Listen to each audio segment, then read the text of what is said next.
This narration speaks to ghosts and the living, which speaks to the fact that it is my opinion that folk in the next dimension, or the world of spirits, are in essence alive but in another reality. The world of the living is understood to be three-dimensional, with all of the concerns of our lack of understanding of all beyond that. Ghosts do not look for or seek out. However, the living on occasion come in contact with the dead when we cohabitate the same space as these ghosts. We choose to be there or not, but ghosts do not have this choice, but are simply there as a result of the circumstance of their death. Those that experience ghosts are thought to have extrasensory perception, known as psychic ability or ESP. Many reputable academics believe that those with ESP are simply those that have developed an ability or sixth sense, which is merely an extension of ordinary senses beyond the usual limitations. If you do not have ESP to some degree, you are unlikely to connect with the spirit of a loved one or any other spirit for that matter.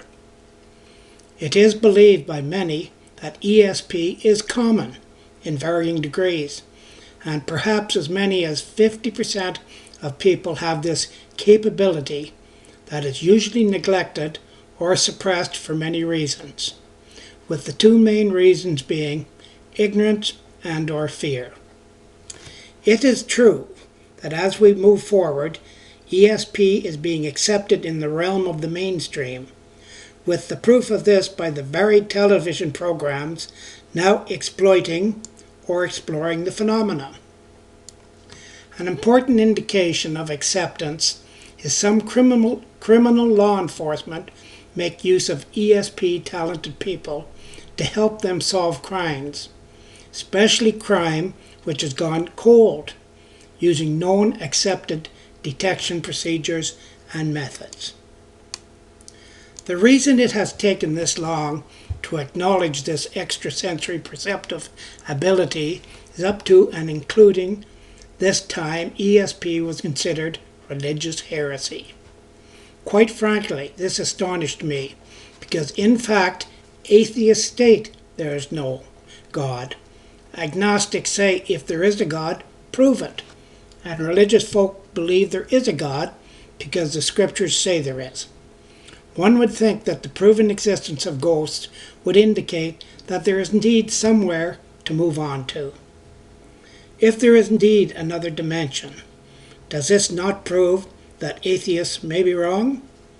Agnostics have some proof, and believers have some proof of an afterlife. The question remaining, is it a conscious awareness of an afterlife or simply a transfer of energy? Perhaps the only answer for all of us will be at the time of death. If there is nothing, you will simply cease to be.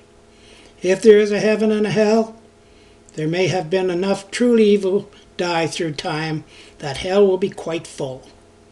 I doubt there will be room for religious non-believers in hell.